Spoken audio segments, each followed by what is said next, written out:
Hi guys, so I've got a couple of minutes now and Ella is like nearly 4 months old and I've not done a labour and delivery video. Unfortunately we couldn't record anything because of some complications I will explain in the process of this video. I'm trying to not make it so long, but the story is kind of long. But yeah, so I'll just get started.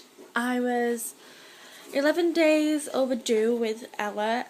I had a sweep 3 days before I give birth to her, I think. 3 days. No, I had a sweep on Friday and she arrived on the Tuesday, so 4 days, that isn't it? So yeah, I had a sweep on the Friday. I can't remember what date. I will get back. But I was really poorly. I had ear infection and I just couldn't sleep, get out of bed or anything. I was just so poorly, so I needed really for them to induce me then, but they wouldn't. So they gave me a sweep. It didn't work, obviously, and because I had an ear infection, I went to the doctors and they gave me some tablets. Now, unfortunately, I had these tablets before and they made me sick, but they was the only things that they could give me, so I just took them anyway, and they made me like violently sick over like a period of 24 hours. And then obviously with me being sick, I was retching and that was causing my stomach to tense, which sets off contractions. So I went into hospital being sick and contracting, and it was horrible pain, because if it wasn't coming out of my mouth, my belly was, really tense and that, and it really hurt. So anyway, they admitted me. My contractions wasn't strong and I wasn't dilated neither. They admitted me about 11 o'clock at night on the Monday morning, the 29th. I mean the Monday night, sorry, the 29th. And then when on Tuesday morning, which was the 30th, at 11 o'clock I was 3 centimetres, and that's when my fiance came in. So at 3 centimetres they took me upstairs and I had gas and air because it was quite painful. I mean, I'm soft anyway, I do not have any kind of pain threshold or anything like that. I'm just crap with pain. So I had gas and air.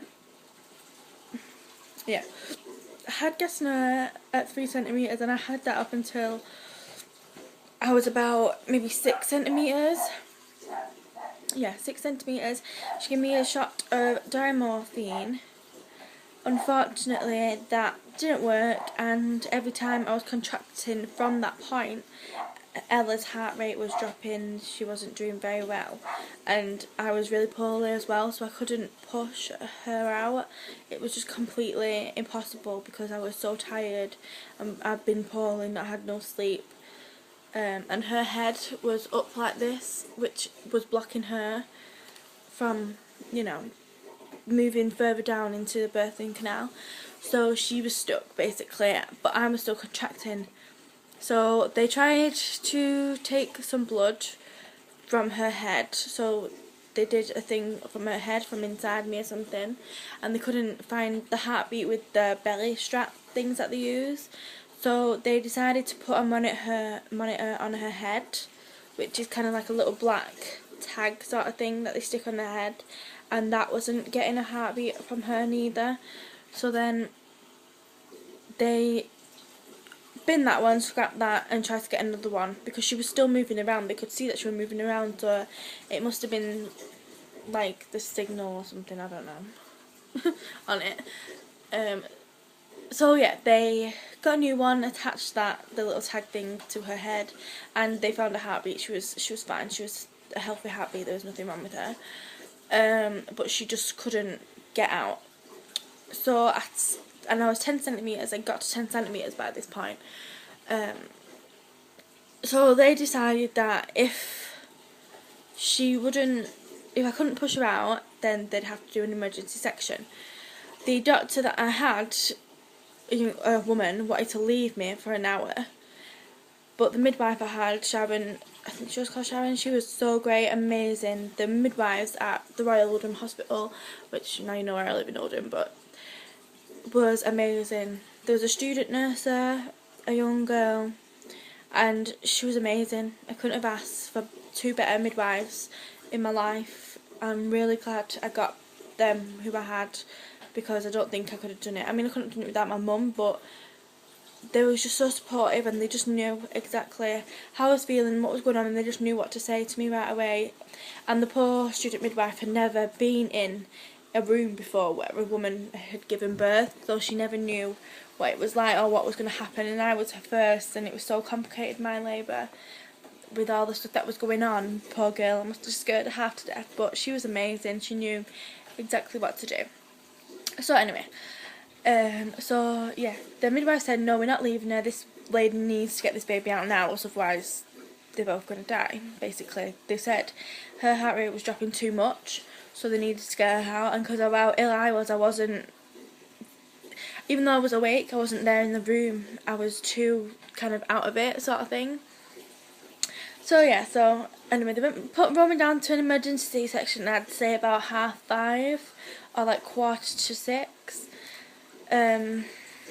But unfortunately Richard, my partner, wasn't allowed in the room because I had to have an emergency one. I had to be put out because it was just too complicated. If I'd have been awake, it would have been too hard because I was moving, because I was dead quiet. So yeah, at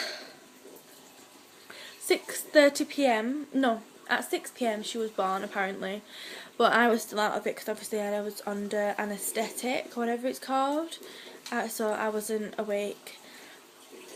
After a few hours, I remember waking up and being in a room with my mum, dad, stepmother was there, Richard was there, and I think that was it. And they was telling me that she was fine and Ella was perfectly healthy, and it was just me. Unfortunately, I must have caught some kind of infection. Well, I had no infection anyway, but there must have been something else, because your body is only meant to have 11% of infection at all time. Like, obviously your body's got some kind of infection in it all the time, but it doesn't show.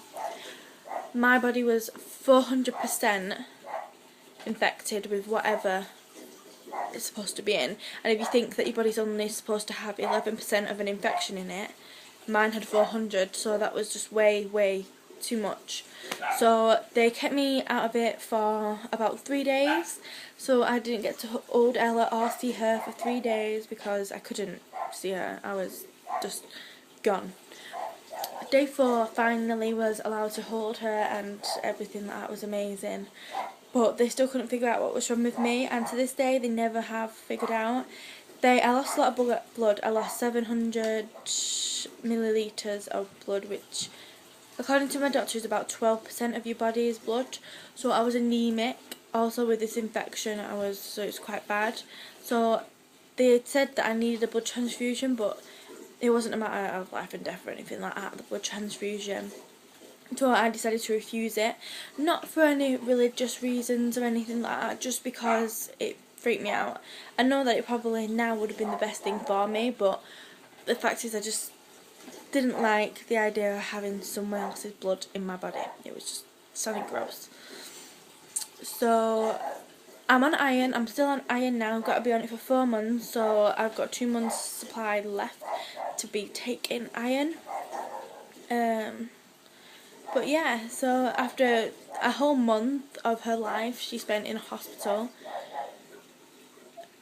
She spent a whole month of it in hospital, yeah. She finally got to come home, so, and I could finally enjoy her. I mean, it took a while for my section to heal up. I mean, it's only just now, and she's nearly 4 months old, healed up.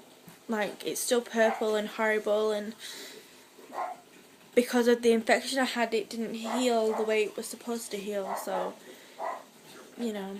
But, I mean, she's doing really great now. I mean, she's an amazing little baby. She sleeps all night and everything like that, and she always has since birth. She was really good baby.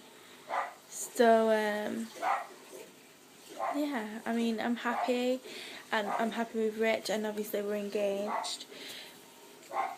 And she's just perfect. I mean, she's sleeping like next to me right now on the sofa, so that's why it's so quiet. I mean, if you can hear a dog barking, I'm at my dad's, so it's Bailey barking in the back garden. She's a little get. She probably wants let in actually, so I'm going to wrap this video up and let her in. And I hope you guys enjoyed hearing my story, and I love watching these videos, so please post responses and stuff like that, and I'll see you guys later. Bye.